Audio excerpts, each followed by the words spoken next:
Hello friends, hello students.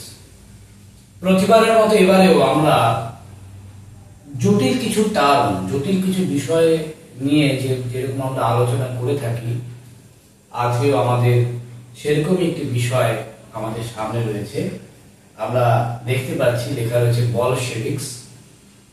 এখন ছাত্রছাত্রী বা যারা যারা কম্পিটিটিভ এক্সামের জন্য প্রস্তুতি নিচ্ছ, অনেক ক্ষেত্রেই এই বলশেভিকস টার্মসটা আমাদের কাছে পরিচিত নয়, বা পরিচিত থাকলেও বিষয়টা সম্পর্কে ধারণা থাকে না, বা সাময়িকভাবে পড়ার পর মনে থাকে এবং কিছুদিনের মধ্যে সেটা আবার ভুলে যাওয়া হয়। তো আজকে আমি চেষ্টা করছি এই বলশেভিকস বিষয়টা কি এবং সেটা যাতে তোমাদের মাথায় একদম কনসেপ্টে যাতে পরিষ্কারভাবে থাকে সেটা তোমাদেরকে বুঝিয়ে বলা। এখন এই বলশেভিকস টার্মসটা সম্পর্কে আমি একটা ইংরেজিতে ডেফিনেশনস লিখেছি, তাতে যারা অবাঙালি ছেলেমেয়েরা রয়েছে তারাও যাতে উপকৃত হতে পারে, তারই একটা ক্ষুদ্র প্রয়াস আমার তরফ থেকে। আমরা দেখতে পাচ্ছি এখানে লেখা রয়েছে, The Bolsheviks were a revolutionary socialist group in Russia led by Vladimir Lenin that played a major role in the Russian Revolution of 1917. তোমরা চাইলে লিখেও দিতে পারো, আমি আরেকবার বলছি। The Bolsheviks were a revolutionary socialist group in Russia led by Vladimir Lenin that played a major role in the Russian Revolution of 1917. এখন একটু ব্যাখ্যা করা যায় যে বিষয়টা কি। এখানে বলা হচ্ছে যে বলশেভিকস হলো এমন একটি গোষ্ঠী, এমন একটি সোশ্যালিস্ট গ্রুপ, সমাজতান্ত্রিক গ্রুপ রাশিয়ার, যেটা কিনা নেতৃত্ব দিয়েছিল ভ্লাদিমির লেনিন। এবং রাশিয়ায় যে বিবর্তন, রাশিয়ায় যে বিপ্লবটা এসেছিল সেটা সম্ভবপর হয়েছিল এই সোশ্যালিস্ট গ্রুপ ইন রাশিয়া বা revolutionary socialist group in Russia, তাদের দ্বারাই 1917 সালে। এখন এই বলশেভিকস এবং এই রাশিয়ান রেভলিউশন, এই বিষয়টা আমাদের অনেকের কাছেই পরিচিত নয়, মানে বা কি ব্যাপারটা কি বলশেভিকস এর সাথে রাশিয়ান রেভলিউশন, এগুলো ব্যাপারটা কি একটু ভালো করে জানা দরকার বিষয়টা।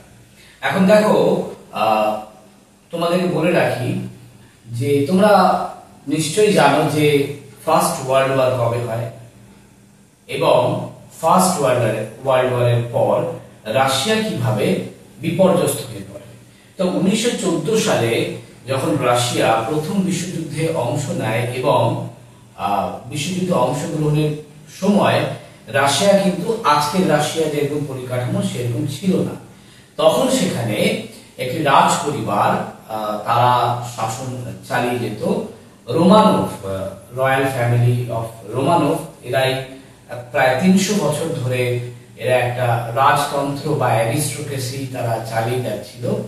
এবং 1914 সালে প্রথম বিশ্বযুদ্ধের রাশিয়ার অংশগ্রহণের পর রাশিয়া যেভাবে ক্ষতির সম্মুখীন হয়, তাতে কিন্তু সেখানকার মানুষেরা ব্যাপকভাবে বীতশ্রদ্ধ ছিল বা বিরক্ত হয়েছিল। কিরকম ভাবে সমস্যায় তারা পড়েছিল দেখো, মূলত অনাহার, খাবারের অভাব, দারিদ্রতা, হ্যাঁ, এই ধরনের শান্তি শৃঙ্খলার অভাব, একটা মানে কঠিন একটা পরিস্থিতি রাশিয়ায় প্রথম বিশ্বযুদ্ধের পর দেখা দিয়েছিল। এবং এই রাশিয়ান রেভলিউশনে ঘটেছিল ফেব্রুয়ারি 1917। এই সময়টায় কি ঘটেছিল সেই সময়? মূলত তিনটে পর্যায়ে, মানে তিনটে শ্রেণীর মানুষ, যারা কিনা বলা যেতে পারে শ্রমিক, বা এবং মানে শ্রমিক মানে ওয়ার্কার্স, পিজেন্টস মানে যারা তোমার ধরো যারা কৃষিকাজের সাথে যুক্ত, এবং তোমার রয়েছে হচ্ছে সোলজার্স, যারা কিনা যুদ্ধে সরাসরি অংশগ্রহণ করত।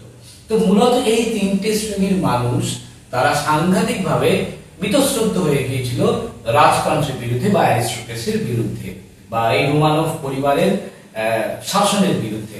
ঠিক সেই সময় এই ভ্লাদিমির লেনিন তিনি কি করলেন, তিনি একটা যুগান্তকারী পরিবর্তনের চেষ্টা করলেন এবং হয়েও ছিল সেটা। এবং তিনি মানুষের সমর্থন নিয়ে তারা বলশেভিক আন্দোলন বা বলশেভিক মুভমেন্টসকে আরো ত্বরান্বিত করেন এবং যারা যারা এই বিপ্লবের কাজে অংশগ্রহণ করেছিল তাদেরকেই বলশেভিক্স বলা হয়ে থাকে। অর্থাৎ এই শ্রমিক শ্রেণী, এই কৃষক শ্রেণী এবং এই সৈনিক যারা যারা প্রথম বিশ্বযুদ্ধে অংশগ্রহণ করেছিল, যারা কিনা রেভলিউশনারি সোশ্যালিস্ট গ্রুপে জয়েন করে, this all peoples are called as Bolsheviks. এই বলশেভিকস যে টার্মটা রয়েছে, পরবর্তী সময়ে যখন রাশিয়াতে এই বিপ্লব মানে সফলতা পায়, তারপর কিন্তু রাশিয়ায় রাজতন্ত্রের অবসান ঘটে এবং সমাজতন্ত্র প্রতিষ্ঠা হয় এবং সেই সময় এই বলশেভিক টার্মসটা কিন্তু আজকের কমিউনিস্ট পার্টিতে, যেটা কিনা সকলের পরিচিত, সেই কমিউনিস্ট পার্টি টার্মিনোলজিতে পরিচিত হয়ে থাকে। এরপরে যেটা ঘটেছিল যে ফেব্রুয়ারি বিপ্লব, যেটা কিনা তখনকার সময় পেট্রোগ্রাডে হয়েছিল, আজকের সেন্ট পিটার্সবার্গ রাশিয়ার, সেই পিটার্সবার্গে এই বিরাট একটা জমায়েত হয়েছিল এবং সেই জমায়েতের মধ্যে দিয়ে তারা বিপ্লব এনেছিল রাশিয়ায়, পুরো সিস্টেমটা বদলে গিয়েছিল এবং মূলত তৎকালীন রাজতন্ত্রের বিরুদ্ধে একটা কূপ, মানে অতর্কিতভাবে বল প্রয়োগের মাধ্যমে যাকে বলা হয় শাসনের প্রাণকেন্দ্রে চলে আসা, সেই কূপ ঘটিয়েছিল কিন্তু এই বলশেভিকসরা। এবং আরেকটা জিনিস তোমাদের বলে রাখি, পরবর্তী সময়ে রাশিয়াতে যখন কমিউনিস্ট পার্টি এস্টাবলিশ হলো আফটার 1917, তারপর কিন্তু প্রাইভেট প্রপার্টি সিস্টেমটা তাদের ঘোরতর বিরোধী ছিল এই বলশেভিকস বা তৎকালীন কমিউনিস্ট পার্টি। তখন কিন্তু গোটা ব্যবস্থা, অর্থাৎ জমি কিনা, যেটা কিনা কোন একটা ব্যক্তির আন্ডারে থাকতো, বিশাল পরিমাণ জমি, সেগুলো হয়ে যায় শ্রমিকদের আওতায় চলে আসে। শ্রমিকরা সেগুলো দেখাশোনা করবে বা কাস্টোডিয়ান, এইরকম একটা বিষয় হয়ে যায়। কিন্তু ইন্ডাস্ট্রি, এগ্রিকালচার, এই টোটাল সিস্টেমটা একটা ন্যাশনালিস্ট বিষয়ের মধ্যে চলে আসে after the success of Russian revolution in 1917। অর্থাৎ বোঝাই যাচ্ছে যে রাশিয়ায় যুগান্তকারী পরিবর্তন আনতে এই বলশেভিক মুভমেন্টস কিন্তু অত্যন্ত একটি গুরুত্বপূর্ণ পর্যায়। আশা রাখি বন্ধুরা, তোমাদেরকে আমি চেষ্টা করলাম যতটা সংক্ষিপ্ত এবং সহজে বিষয়টা বোঝানো যায়। যদি তোমাদের এই ধরনের আরো কিছু বিষয় জানার থাকে, আমাদের নিচের কমেন্ট বক্সে কমেন্ট করে জানাতে পারো, আমরা চেষ্টা করব। এবং যদি প্রয়োজন মনে করো যে এই বিষয়টা কারোর জানা দরকার, তোমরা তাদেরকেও শেয়ার করতে পারো।